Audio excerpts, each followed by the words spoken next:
Wow, this is, what a privilege. Hello, good morning. I love getting the opportunity to start it out this morning. The clock has started, so I do need to begin. I've heard it already once today. What do you want to be when you grow up? I actually think this is kind of a silly question. I actually don't like this question because when I was asked this question when I was your age, I was filled with uncertainty, maybe a little anxiety. I didn't know how to answer, and often the person asking this question, I felt compelled to give them a response that they agreed with. So next time you're asked this question, maybe don't answer it. I'd like to consider thinking about it a little bit differently. Imagine yourself 20 years from now in a career that you love, helping people, doing what you enjoy every single day, making lots of money, having lots of flexibility, and your job isn't your job. It's just your life. Well, that's what I'm here to share with you today. You see, this is my grandpa, sitting on a tractor that he once farmed with. And I didn't get the chance, but if I had the chance to ask him, Grandpa, what would an ideal farm be like for you in 30 years? I think his answers would have been, well, air-conditioned tractor, fertilizer to help grow better crops, plants that can withstand drought, plants that can make better food. Very, very logical things for him in his day, 30 years in the future.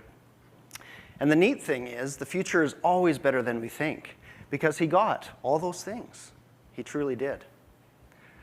And so what I have an opportunity to work in is a culture. It's a culture that's filled with the best people, the best things, and the best opportunity that I get to share with you today. And that culture is agriculture. And you may have thought that because I grew up on a farm, it's a no-brainer. I'm going to work in agriculture. Well, you're wrong. I grew up in a small town in northern Alberta, and I was going to be a chiropractor. I was dead set on being a chiropractor. And I came out of high school with great marks, went into that first year of science, just about didn't make it out. And it was through that experience, through some of those failures and some of those learnings that you really had to look in and say, how could I really be fulfilled in life? And that's where I choose agriculture and haven't looked back since. When I was 24, I started my first business. I was an entrepreneur, right? Everyone's dream, work from home in your basement, right? Just walk downstairs with your coffee, make lots of money, do what you want, travel. It's the dream of the entrepreneur. But some of those things were true, but not all those things. I learned to fail. I learned to fail fast, and I learned to adjust. I learned to pivot, and that's what you get to do when you're in small business. But what I really learned in those 10 years of running a company was that agriculture could bring so much more, so much more. And the neat thing is that I love food. And so I know that you all love food too, so we do have more in common than you think we do. And the neat thing about food is when you look at food or when you're cooking with food, the wheat that went into that bun, the potatoes that went into those fries, the hard work that went into growing those cows for that beef, that's what I get to be a part of, and that's what I want to share. And we have a job, we have a challenge. In the next 20 or 30 years, our population is going to increase by 30 to 40%.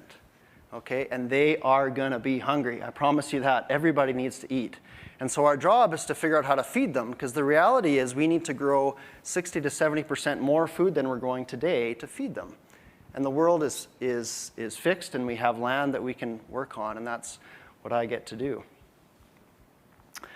What I really get to do is work with the funnest part of technology in agriculture, and it's called digital farming. And I get to work with robots. I would say this is probably my future coworker in a certain degree, no word of a lie.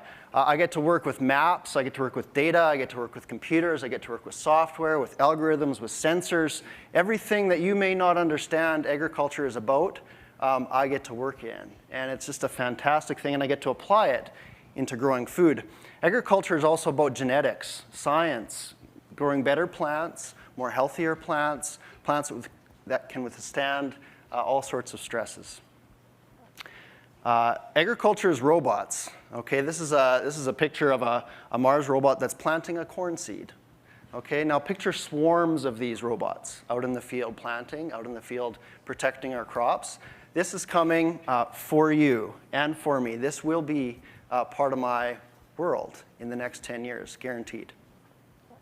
Agriculture is nutrition. Agriculture is trying to grow better crops, more crops, but also healthier crops. Crops that can help cure blindness, cure obesity, help improve with golden rice, things like vitamin A deficiency in developing countries. And we have an opportunity to be a part of that.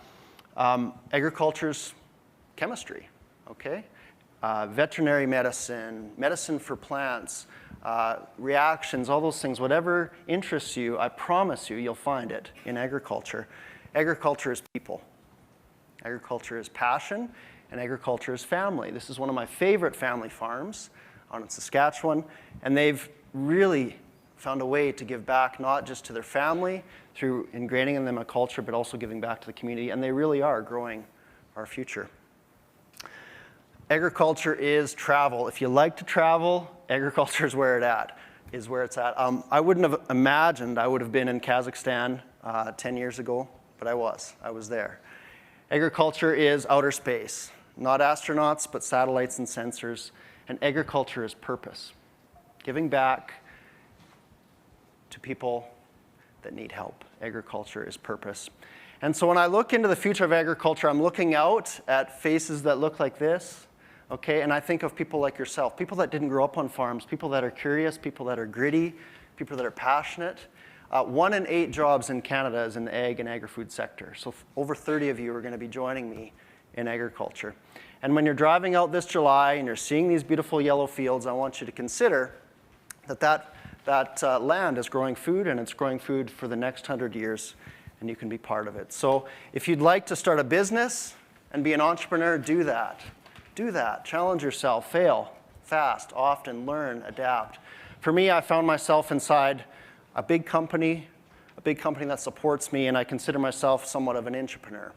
And there's companies that exist to support global mission and global vision, and many of them are represented here today. So when I was 15, sitting on that same tractor, I think if someone asked me, what did you want to be when you grew up? That question I don't really ask. I probably would have answered it, maybe not really what I understand to be true today. And so I want to thank you for your time. I look forward to spending the rest of the day with you. Head in, haha, yeah, that's good. Thank you so much.